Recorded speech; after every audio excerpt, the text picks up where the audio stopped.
Shalom, muy buenos días a todos. Hoy les saludamos desde aquí, desde el lugar en donde me reúno con mi familia, con mi esposa y con mis hijos, para una charla más de En Familia con el Eterno. Me siento muy feliz de poder estar haciendo esta reunión ya un poquito más extensiva de lo que es mi círculo familiar. Como les he contado en reuniones anteriores, hace muy poco tiempo estamos dedicados a difundir las enseñanzas de un padre de familia que se reúne a enseñarle las Sagradas Escrituras y los principios de vida a sus hijos. Esa es la intención de estas reuniones. Hace casi ya un poco más de un mes, hoy estamos a 11 de octubre del año 2025, y estamos en el calendario de Hillel II al día 19 del mes séptimo del 5786. Estamos justo en el quinto día de la festividad, o mejor, del memorial de la festividad de Sukkot, mejor conocida como la fiesta de los tabernáculos en la Biblia cristiana, la fiesta de las enramadas. Tal vez algunos no sepan que esta fiesta es conocida como la fiesta de la alegría, y al final de 7 días en que el Eterno ordenó habitar en enramadas, o en cabañas o en tabernáculos muy endebles, al final viene la fiesta del octavo día. Hoy particularmente en las comunidades creyentes en las raíces del pueblo hebreo, en las personas que llevan a cabo una fe abrahámica, sin decir que seamos judíos de nacimiento ni convertidos al judaísmo. De hecho, en este canal me he propuesto manifestarle a las personas que Dios no tiene ningún tipo de religión, y eso tal vez me vuelva yo cansón diciéndoselo a las personas que vean estos videos. El Eterno, el Todopoderoso, no tiene religión, y a nadie se le va a pedir fe de bautismo el día que sea llamado a rendir cuentas ante el Eterno, ni le van a preguntar usted a qué iglesia iba y usted de qué religión profesaba. Eso no existe realmente. Eso no existe realmente. Les dije en alguna enseñanza en días anteriores que leyeran el capítulo 9, verso 23 y 24 del libro de Jeremías. Y cuando lo lean, si ustedes tienen su teléfono celular, pues algunos van a querer buscar concordancias de ese mismo versículo, de ese mismo texto, para ver en qué partes de todos los libros de la Sagrada Escritura hay una concordancia en el pensamiento abrahámico, en el pensamiento de la fe enseñada por los patriarcas, en donde el Eterno lo que desea es que lo conozcamos, que practiquemos la misericordia, la justicia y el juicio, porque esas cosas Él ama. Eso es lo fundamental de este espacio que hemos creado junto con mi esposa. Aquí alrededor mío están ellos. Estamos en el lugar del comedor de nuestra casa, que si traspolásemos el santuario o el tabernáculo en donde se encontraba el Arca de la Alianza, si lo traspolásemos a este apartamento, a este lugar donde estamos en este momento, se podría decir que este lugar, el comedor, es como un altar. Es como un altar. En el tabernáculo, en el Mishkan o en el templo, habían 2 altares. Habían 2 altares. ¿Cuáles eran, José?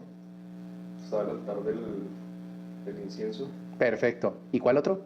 Y el de los sacrificios. Y el de los sacrificios. Pensé que José me iba a decir primero el altar de los sacrificios, porque es el altar que está justo a la entrada del santuario. Pero me sorprende que me diga el altar del incienso, porque es que es de ese altar que les voy a hablar. Ese es el altar del que les voy a hablar, el altar del incienso. Cuando vemos en las Sagradas Escrituras el significado del altar del incienso, cuando lo buscamos en el libro de Revelaciones, en Apocalipsis Apocalipsis no significa fin del mundo. Y hay varios shorts que les voy a ir subiendo a este canal para redefinir palabras como esa. Apocalipsis no significa fin del mundo. Apocalipsis significa revelación. En el griego se dice Hitgalut. Hitgalut. ¿Ok? Perdón, no es en el griego es Apocalipsis. Creo que es en el arameo, me disculpan que tengo ese vacío en este momento, se dice Hitgalut. Hay mucha gente que utiliza esa palabra. Nosotros entendemos la palabra como revelación. Y es interesante porque son varios libros que reciben el nombre de Apocalipsis, inclusive en la Biblia judía o en lo que se llama el Antiguo Testamento en la Biblia cristiana. Tenemos el Apocalipsis de Ezequiel, tenemos el Apocalipsis de Daniel, tenemos el Apocalipsis de Zacarías. Todos estos libros son calificados como Apocalipsis. Entonces, volviendo al tema, en el libro de Revelaciones hay un espacio en donde habla de un incensario. Y allí se relaciona el incensario con las oraciones de los santos. Los santos. Otra palabra que les tengo que explicar. Porque santo no es lo que usted de pronto toda la vida le han enseñado. Que santo es una persona que nunca hizo nada malo, que se la pasó haciendo milagros. Eso no es cierto.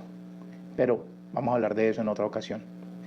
Les hablaba yo del incensario porque al final de lo que vamos a estudiar hoy, que pues es un día especial porque es el quinto día de la fiesta de los tabernáculos, el quinto día de la fiesta de la alegría, y normalmente no se lee una porción de la Torá como en la mayoría de los días de Shabbat del año.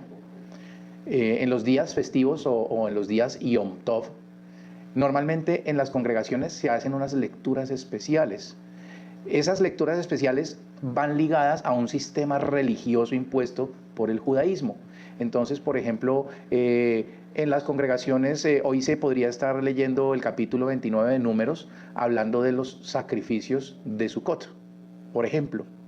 Y muy seguramente en la plegaria de Shaharit que están haciendo hoy, que es la plegaria matutina, y en el Musaf, que es la repetición de la plegaria, muy seguramente lo que van a hacer la lectura es capítulo 29 del libro de Números, leyendo los 70 sacrificios. Pienso yo, con todo el respeto que me merece la gente del pueblo de Israel y los que practican la religión judía, pienso yo que este espacio, el Shabbat en horas de la mañana, podemos destinarlo más bien a transmitir una linda enseñanza para vida de nuestros hijos. El objetivo nuestro es elevar la condición moral de la sociedad, elevar la condición moral de nuestros hijos, que nuestros hogares aprendan a vivir en medio de la situación que se esté viviendo, confiando plenamente en que es el soberano de todo lo que existe, el que está al control. Que aunque haya cosas que a mí me parezcan terribles, duras y difíciles, que yo tenga la confianza de que es el soberano de todo lo que existe, el que controla todo y que todo lo que pasa en mi vida es para bien. Que todo lo que pasa me conduce a un bien superior. En algún momento vamos a hablar de los 3 niveles de la fe, que también es una enseñanza preciosísima que alguna vez aprendí y que nunca la dejo atrás y que la repaso y la repaso y la repaso y se las voy a transmitir a ustedes, porque la fe no es ciega y la fe tiene niveles y cuando usted entienda eso, su vida le va a cambiar. Habiendo pues dicho esto, quisiera en primer lugar hablar un poquito de la siguiente festividad que ya es la que cierra los festivales del otoño, y es una festividad que poco conocemos. Es una festividad que mucha gente dice, bueno, pero ¿eso qué? ¿Qué significa? O sea, no entiendo. Y esa fiesta se llama Shemini Atzeret. Shemini Atzeret. Primero vamos a hablar de eso y al final vamos a tocar otro tema. Entonces voy a ir un poco rápido con esta lectura. Me disculpan que de pronto les lea. Vuelvo y les digo, me gusta pegarme del texto más que empezar a hablar boberías y carretas y contarles chistes, porque pues no soy un comediante, ni profesional, ni amateur. Soy muy gracioso en los comentarios en mi familia y en las reuniones familiares, pero pienso que este no es el espacio para echar chistes y para hacer reír a la gente. Sin embargo, en algún momento diré algún apunte y tal vez a usted le cause gracia, tal vez no.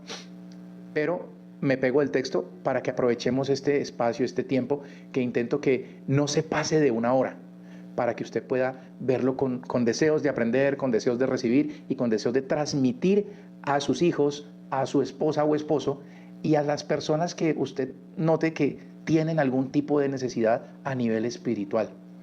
Sabemos que estamos viviendo en este momento en un mundo materialista, en un mundo de cuánto tienes, cuánto vales. No importa si te quitas la ropa ante una cámara, no importa si haces una broma pesada ante una cámara para obtener aplausos y likes o para que te den monedas. No importa lo que hagas en una red social con tal de obtener miles y miles y millones de seguidores.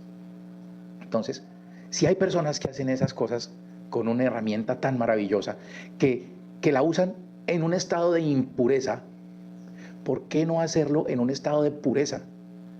¿Por qué no mostrarle yo al mundo qué es lo que yo les transmito a mis hijos? Para que muchas personas, si les parece bien, lo imiten y podamos mejorar la sociedad. Para que dejemos de meterle culpas a nuestros gobernantes de por qué este país o cualquier otro país está en una situación que no nos gusta. Y empecemos a ver que yo como individuo, yo hago la sociedad. Que yo soy la célula de la sociedad. Que mi familia es la célula de la sociedad. Y que si yo construyo una excelente familia, voy a construir una extraordinaria sociedad. Listo. Entonces,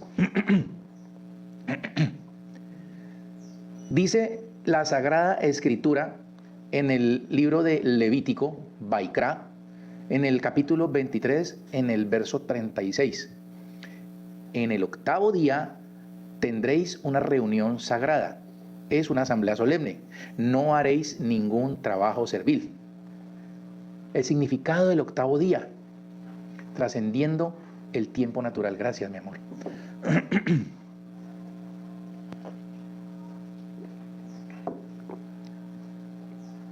Nuestros sabios de bendita memoria en el Talmud Sukkah 55b se preguntan, ¿por qué un 8º día después de 7 días de la fiesta de los tabernáculos? 7 representa el ciclo completo de la naturaleza, los 7 días de la creación, los 7 cielos. El 8, en cambio, simboliza lo que está por encima de la naturaleza, lo sobrenatural, lo eterno, la dimensión mesiánica. El símbolo del infinito es un 8. Si lo vemos en 2 dimensiones, no en 3, es un 8. Si lo vemos en 3 dimensiones, es como una dona. La figura geométrica se llama toroide. Toroide, es como una dona. ¿Se les parece esa palabra toroide a un miembro de su cuerpo? Tiroides. Después vamos a estudiar acerca de eso y de la importancia de ese toroide. Durante Sukkot eran ordenadas 70 toros en el templo por las 70 naciones del mundo en sacrificio. El 70, siempre que se lo mencionen en un texto sagrado, hace alusión a las naciones. Y apunte esto porque cuando usted quiera estudiar profecía y encuentra el 70, ya va a entender de qué le están hablando. Era una fiesta universal. La fiesta de Sukkot, fiesta de la alegría, fiesta de las naciones. Pero en Shemini Atzeret ofrecemos un solo toro. En tiempos del templo, en tiempos en que el templo estaba en pie y había un altar de los sacrificios en el lugar que el Eterno había elegido para hacer descansar allí su nombre. Es decir, la explanada en donde usted hoy ve el cótel o muro de los lamentos. Allí era el lugar. En Shemini Atzeret ofrecemos un solo toro, un solo cordero. El rabino Jonathan Sachs explicaba que después de ocuparnos del mundo entero, el santo, bendito es Él, nos pide que nos quedemos un día más, solos con Él. El día alargado. en la intimidad. Esta es la intimidad de un padre que después de una gran fiesta, con todos sus amigos, le dice a su hijo, quédate un poquito más, quiero que estés a solas conmigo.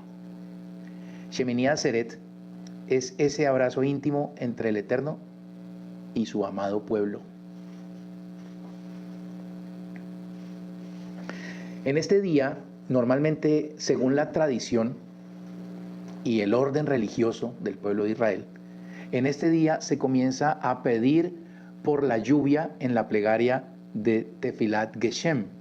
Es una porción del Shemoneh Esrei o las 18 bendiciones, en donde dice envía lluvia sobre nuestros campos, ¿ya? Esto no es solo una petición meteorológica. El agua es el símbolo primordial ¿de qué, José? ¿Qué simboliza a nivel del agua? ¿El agua no era la Torá? La Torá. Es el símbolo primordial de la Torá. La Torá en el nivel primario. Porque la Torá también tiene una simbología que es el vino. El vino.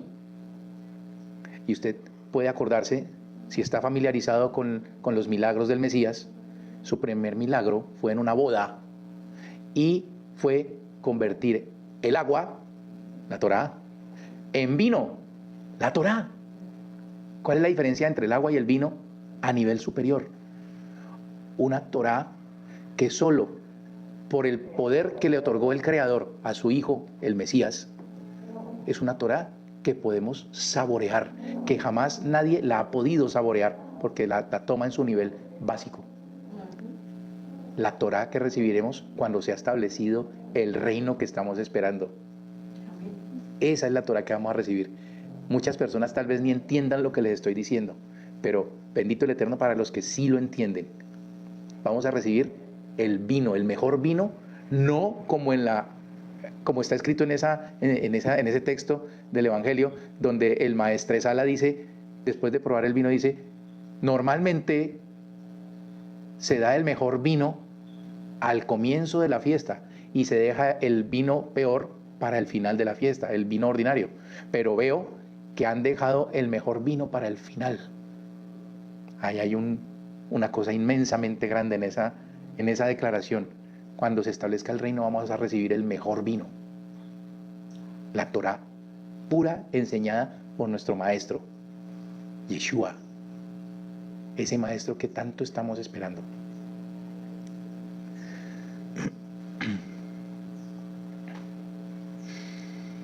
El agua es el símbolo primordial de la Torá, de la vida espiritual y de la revelación divina. El profeta Isaías, en el capítulo 12, en el verso 3, proclama, sacarán agua con alegría de las fuentes de la salvación. Nuestros sabios conectan esto con el verso de la Torá de Números 24, en el verso 7. Fluye agua de sus cubos, refiriéndose al Mesías de la descendencia de David. La petición de la lluvia en Shemini Atzeret es en esencia una plegaria por el descenso de la Torá vivificante que nutrirá al mundo en la era mesiánica. Es la anticipación profética de un tiempo en que la tierra estará llena del conocimiento de Dios, como las aguas cubren el mar. Isaías 11:9.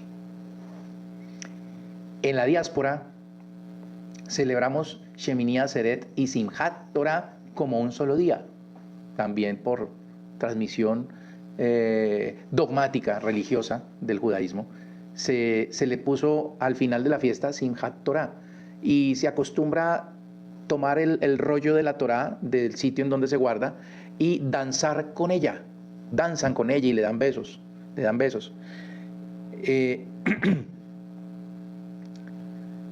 Los 2 días quedan allí entrelazados y el hecho de danzar con la Torá tiene una connotación de alegría de poder tener la luz del mandamiento, el regocijo, la danza en hebrea, más que ser o sea, nada que ver con el baile sensual que hoy en día se practica en todo el mundo. La danza es un sinónimo de inmensa alegría.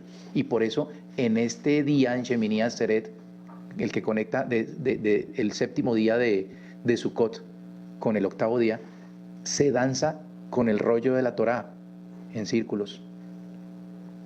¿Ok? Se completa el ciclo anual de la lectura de la Torá y se reinicia. Por eso es el círculo. El ciclo. Se danza con la Torá.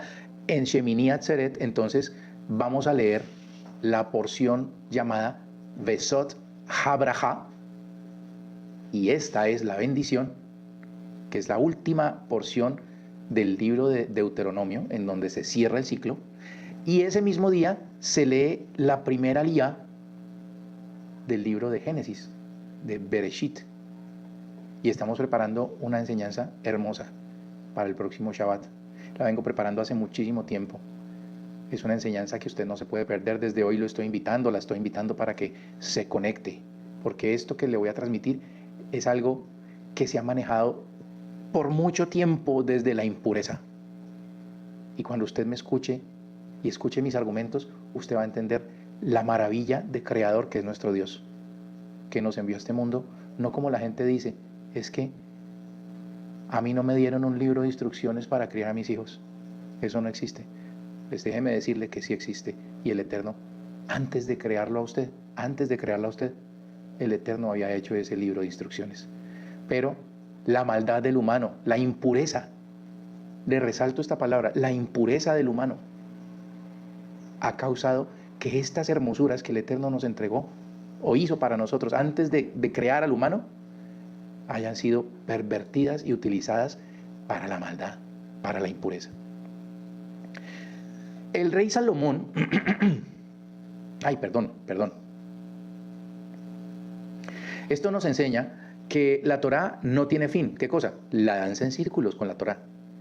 Esto nos enseña que la Torá no tiene fin, como el árbol de la vida es infinita en su dimensión, hacia arriba, hacia abajo, hacia los lados. El rey Salomón en el Proverbio 8, 30-31, personifica a la sabiduría y dice: yo fui su delicia cada día y mis delicias son con los hijos de los hombres. Es Simchat Torah. En Simchat Torah nosotros somos la delicia de la Torah y ella es nuestra delicia. Danzamos con los rollos de la Torah, no como eruditos que han dominado el texto, sino como niños que abrazan a su padre. Esta alegría pura y simple es un atisbo de la alegría en el mundo que estamos esperando, en el mundo por venir. Se abandona la azúcar entonces. ¿Por qué? La azúcar representa las nubes de gloria, esas que protegieron a Israel en el desierto. Los sabios enseñan que en el futuro el Eterno creará una azúcar para cobijar a todos los pueblos. Eso lo encuentras en Zacarías 14:16. Pero la azúcar es temporal. Shemini Atzeret apunta a una protección permanente, a la azúcar eterna de paz, de shalom. Shalom significa, mucho más que paz, significa estar completo. Estar completo. Donde habita la presencia divina, no falta nada. Eso significa shalom. Que se extenderá sobre Jerusalén en los días del Mesías. Al salir del azúcar, no estamos abandonando la protección divina, sino afirmando nuestra fe en que se manifestará de manera permanente y perfecta.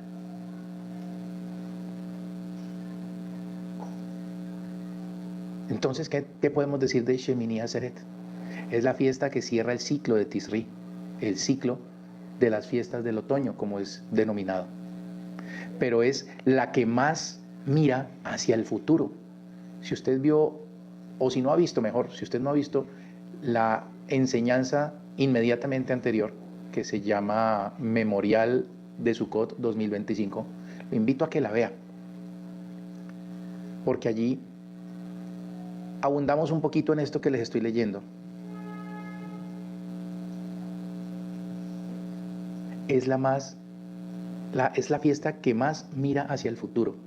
Nos enseña que después de todo el trabajo de rectificación personal y de celebrar nuestra conexión con el mundo, lo esencial es ese momento a solas con el Creador. Es la promesa de que la relación entre el Eterno y su pueblo es eterna y que la alegría final no será la de una fiesta temporal, sino la de un abrazo que nunca, jamás se va a terminar. Eso significa la fiesta del octavo día. Eso es lo que esperamos. Por eso es el octavo, infinito. alegría y cercanía con nuestro Creador sin final.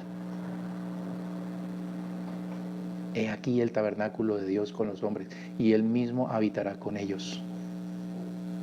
Y allí no habrá necesidad de un templo, porque Él mismo será su templo y el Cordero. Eso está en Revelaciones capítulo 21. Lea todo el capítulo, no solo el verso 3 en adelante, sino todo el capítulo. Lea, y si quiere lea el capítulo 22 y vaya familiarizándose, porque en algún momento vamos a empezar a estudiar las profecías del libro de Revelaciones.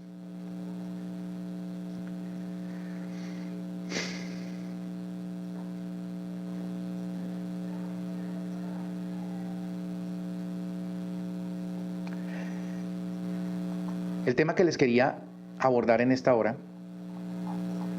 es un mandato que entregó el Eterno. Y tal vez usted lo leyó al iniciar este en vivo. Y te regocijarás en la fiesta de Sukkot. Aparte de hacer unas enramadas, unos tabernáculos, el Eterno ordena regocijarse. Y quise traer a colación una de las enseñanzas más duras de las Sagradas Escrituras, más terribles, que a veces son de difícil comprensión, pero creo que es importante que usted la tenga y que usted la transmita. Y es la enseñanza en la que después de ser consagrados y en medio de una gran festividad como era la consagración y la inauguración del santuario en el desierto, los dos hijos mayores del sacerdote Aarón mueren. Y al sacerdote Aarón se le ordena no llorar.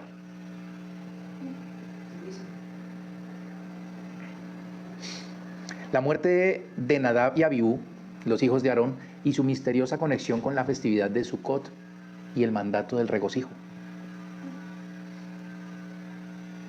La tragedia ocurre en el mismo día de la inauguración del tabernáculo, en hebreo Mishkan, el punto más alto de la revelación divina. Nadab y Abiú ofrecen un fuego extraño, Esh Sarah, en hebreo. Un fuego que el Eterno no había ordenado. Estos jóvenes fueron instruidos, estos señores, fueron instruidos en su labor como Kohanim, sacerdotes. Y tuvieron en poco esa instrucción, siendo unos hombres de un mérito inmenso para haber sido puestos en ese lugar. Un fuego de desmesura, de un celo que quizás buscaba fundirse con lo divino, saltándose los canales establecidos, y un fuego celestial desciende y los consume. Frente a esto, la reacción de Aarón es el silencio, según dice el libro de Levítico, capítulo 10, verso 3. Este no es un silencio de vacío o de derrota, es el silencio más elocuente de la Torá. Es el silencio de quien en el abismo del dolor más insondable, la muerte de no uno, sino de dos hijos, en el momento de mayor gloria que habían logrado, no se revela contra el cielo, sino que profundiza en el misterio. Aarón acepta lo incomprensible sin renunciar a su fe. Su silencio es un acto de recibir y aceptar de manera profunda. Es la raíz de la famosa frase Dayan Haemet. ¿Qué significa Dayan Haemet y cuándo se pronuncia? Normalmente cuando fallece una persona, en la tradición hebrea se le dice Baruch Dayan Haemet. Y el significado es bendito sea el juez de verdad. La aceptación. ¿Por qué se los llevó? No pregunta. Simplemente acepta, recibe.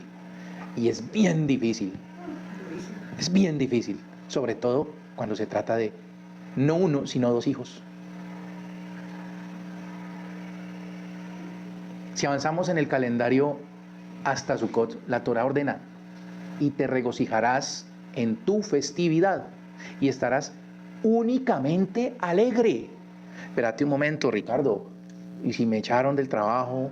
si mis hijos están comportándose mal, si tengo problemas con un compañero, con mi jefe, si tengo escasez de dinero, si me están pidiendo la vivienda, si me estrellé, póngale el título que le ponga.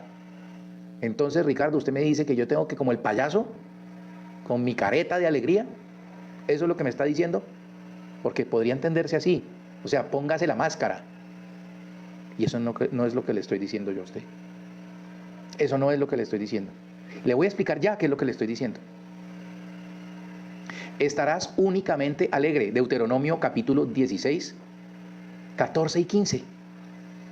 Sukkot es el tiempo de nuestra alegría, pero es una alegría muy particular. Nos regocijamos no en un palacio de piedra, sino en una cabaña endeble, en un tabernáculo que es muy frágil. Una cabaña precaria, con un techo de ramas por donde se cuela el viento, el frío y las estrellas. La azúcar es el símbolo máximo de la confianza. La confianza, en hebreo, bitajón. La confianza en el Eterno. Representa las nubes de gloria que protegieron a Israel en el desierto. Es una alegría que coexiste con la vulnerabilidad, con la conciencia de que nuestra protección material es frágil y que nuestra verdadera fortaleza viene del Eterno, de nuestro Creador.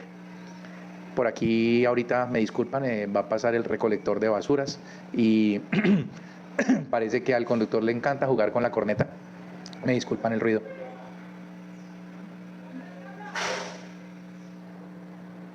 ¿Cómo entonces podemos unir esos dos polos que son tan aparentemente opuestos? La tragedia del fuego divino y el regocijo en la azúcar, o en la azúcar, en el tabernáculo. Los sabios enseñan que el evento de Nadab y Abiú ocurrió en el mes de Nisan, el primer mes del año, también conocido como el mes de Aviv, o el mes de la primavera.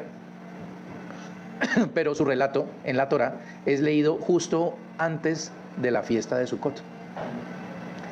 En el mes de Tisri hay una conexión espiritual no cronológica. El fuego que consume, purifica y abre un espacio nuevo. El dolor de Aarón, contenido en su silencio, es como la semilla que debe morir para dar fruto. De ese silencio nace un sacerdocio más humilde, más consciente de sus límites y de la santidad que maneja. La azúcar, con su sombra protectora pero frágil, es el recipiente perfecto para contener esa nueva conciencia. La verdadera alegría no es la euforia que ignora el dolor, sino la serenidad del que ha integrado el dolor en su fe y sigue adelante confiado.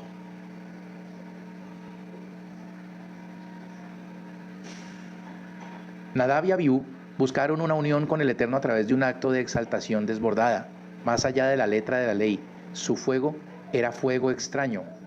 La Torá, al contrarrestar este evento con Sukkot, nos enseña que la verdadera alegría, la verdadera conexión gozosa con el Eterno no está en la desmesura del éxtasis, sino en la contención alegre de los mandamientos.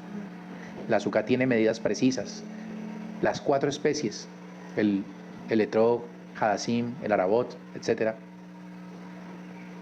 se toman de una manera específica. La alegría suprema se encuentra dentro de los límites sagrados que el Eterno estableció para el mundo. La azúcar es el antídoto contra el fuego extraño. La muerte de los hijos de Aarón es el recordatorio más crudo de la fragilidad de la vida humana. La azúcar, con su techo precario, es la aceptación gozosa de esa misma fragilidad. Nos enseña que a pesar de saber que nuestra vida es tan vulnerable como una cabaña, podemos y debemos regocijarnos, porque nuestra confianza está puesta en el amo de la casa, en el Baal Azúcar, el mismo Dios, el Eterno. Aarón en su duelo se aferró al Eterno en silencio. Nosotros en Sukkot nos aferramos a Él en la alegría. Ambas son caras de la misma moneda, la entrega absoluta a la voluntad divina. Cuando la Torá nos ordena regocijarnos en Sukkot, no nos pide que ignoremos los Nadab y Abiú de nuestra vida.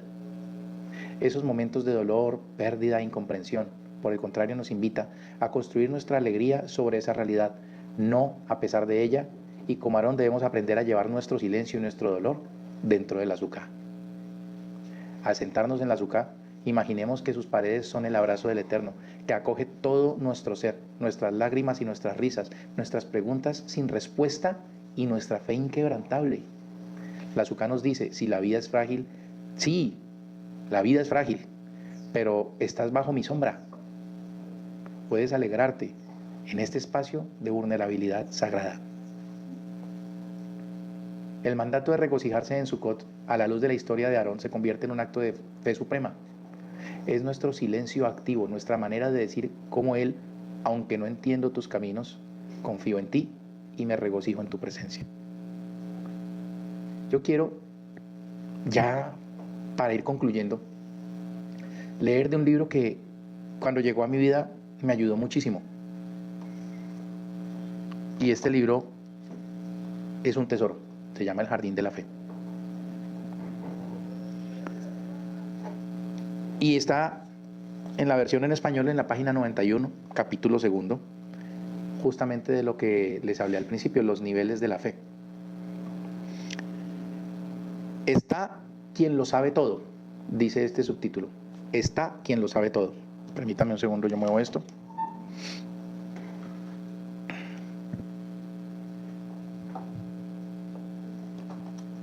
Póngame mucha atención porque tal vez esto a usted le sirva. El Creador dirige a cada uno en cada momento de su vida por el curso correcto por el que debe marchar. Y donde, a pesar suyo, hay también cosas que no son de su voluntad.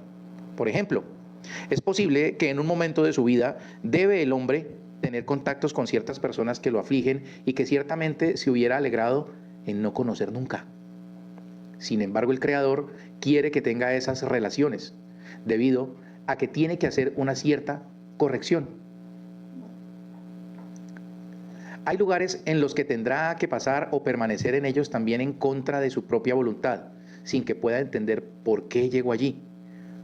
Porque tiene lo que corregir en esos lugares, y así todo tipo de pruebas físicas, espirituales o financieras que él debe pasar a pesar suyo, porque son parte del curso por el que el Creador quiere que marche, incluso aunque no le parezca.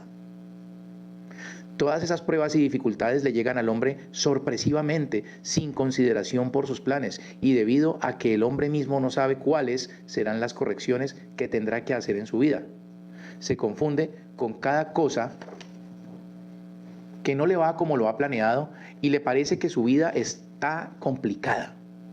Pero si se fortaleciera a creer que los acontecimientos de su vida no son casuales, sino según los planes del Creador, entonces sabría que no hay ningún error o confusión en su vida, sino que está pasando en ese momento una prueba y que todo va exactamente según la planificación del Todopoderoso para acercarlo a Él. Como resultado, aceptaría todo lo que le sucede con la convicción que todo es para bien. Todo es para bien. Podríamos quedarnos aquí 2 horas, 3 horas, 4 horas, hablándoles de diferentes historias. Pero lo que inicié diciéndoles, encuentra su explicación aquí. ¿Cómo me voy a alegrar de que me acabé de quedar sin trabajo? ¿Con qué ganas voy a celebrar Sukkot si me acabaron de robar el sueldo? O cualquier otra cosa. Un hombre que está pasando una prueba debe reforzarse en comprender que a pesar suyo debe pasar esa prueba, y la única forma de hacerlo es fortalecerse en la fe de que todo es para bien, es decir, estar alegre con lo suyo y tratar de buscar cuál es el mensaje que el Creador le envía. Pero también, si no logra entender el mensaje, debe recibir todo con amor y estar alegre con lo suyo. Y eso mismo es un servicio al Creador, tal como dijeron los grandes sabios. Debe el hombre bendecir el mal con completo conocimiento y con buena voluntad, de la misma manera que bendice el bien con alegría. Porque el mal, para los servidores del Creador, es su alegría y su bien, puesto que aceptan con amor lo que el Creador les decretó. Encontramos que en su aceptación del mal, Él sirve al Creador lo que es su alegría. Esta es una regla en la vida. Hay cosas que el hombre debe pasar, quiera o no. sin poder escapar de ellas, y toda su elección es solo cómo la pasará. Si lo hará con la creencia que todo es para bien, será dichoso y feliz, porque verá cómo se le transforman para bien. Pero si él vive sin esa creencia, entonces solo estará amargado, insatisfecho y quebrado. Se quejará, se culpará a sí mismo y a los otros, y toda su vida serán amarguras y oscuridad. Probablemente también se traerá sobre sí mismo otras calamidades adicionales. Yo quiero parar aquí, dejar estas palabras con ustedes.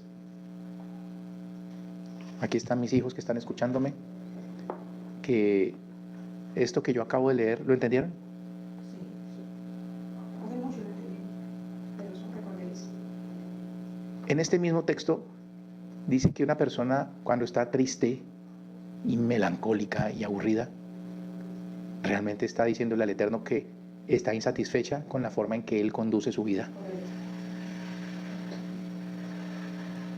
Hay una forma en que usted puede hoy, si su situación es de melancolía, frustración, dolor, miseria, hay una forma en que usted puede empezar a cambiarla, y es la gratitud. Agradecer al Eterno. Agradecer al Eterno. ¿Cómo le voy a agradecer que estoy en una silla de ruedas? ¿Cómo le voy a agradecer que mi mujer me cambió por otro y me traicionó? ¿Cómo? Agradézcaselo. ¿Cómo le voy a agradecer a Dios que acabó de morirse mi mamá? Agradézcaselo. Pídale la sabiduría para entender con qué palabras puede agradecerle al Eterno. Yo le quiero dar un ejemplo, y es algo que sucedió en el año 2020, de lo cual ustedes ya saben, porque fue universal. Y mi hermano, a quien amo con toda mi alma, fue afectado por esa situación, al punto de que yo mismo tuve que llevarlo y dejarlo en la clínica, en el centro médico, y decirle te amo, y salir con la única esperanza de que el Eterno se apiadara y me permitiera volver a verlo. Y al día siguiente me reuní con mi hermana, y mi hermana estaba hecha un mar de lágrimas, y ella me decía, Ricardo, ¿y uno cómo puede agradecer por esto? Yo le decía, dale gracias al Eterno porque has podido disfrutar de tu hermano durante 50 años, que te ha dado el privilegio de conocerlo, de estar con él, de pasear con él, de festejar con él, de abrazarlo, de escucharlo. Dale gracias al Eterno.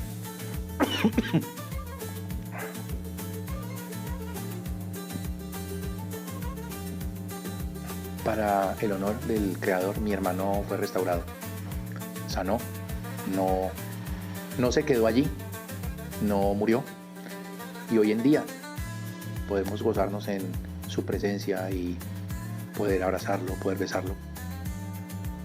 Pero para mí, inclusive, ya conociendo toda esta situación que les he enseñado, para mí esa respuesta que le di a mi hermana fue, podría yo decir que una inspiración divina, porque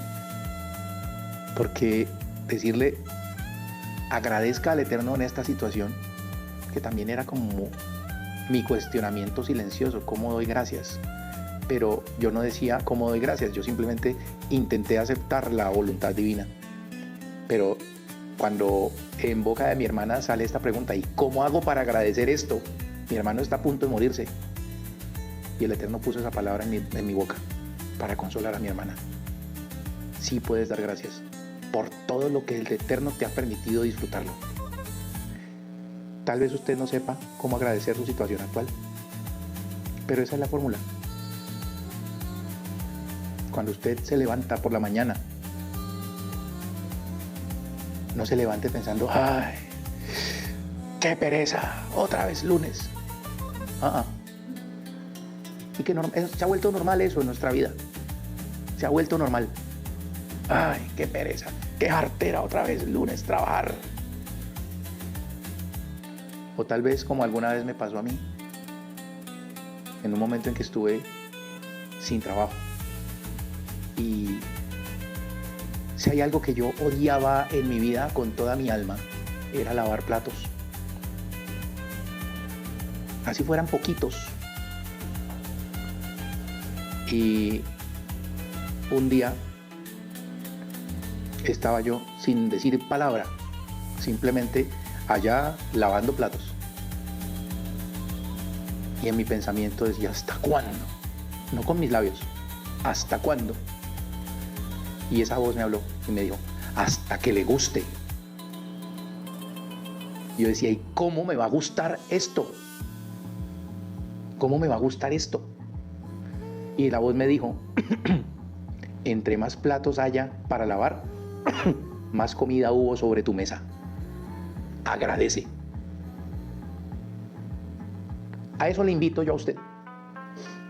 Me retiro hoy y espero que esta pequeña enseñanza se quede grabada en su corazón y que no se quede solo allí, sino que sea transmitida a todas las personas que usted la pueda transmitir. Le envío un abrazo y 1000 bendiciones.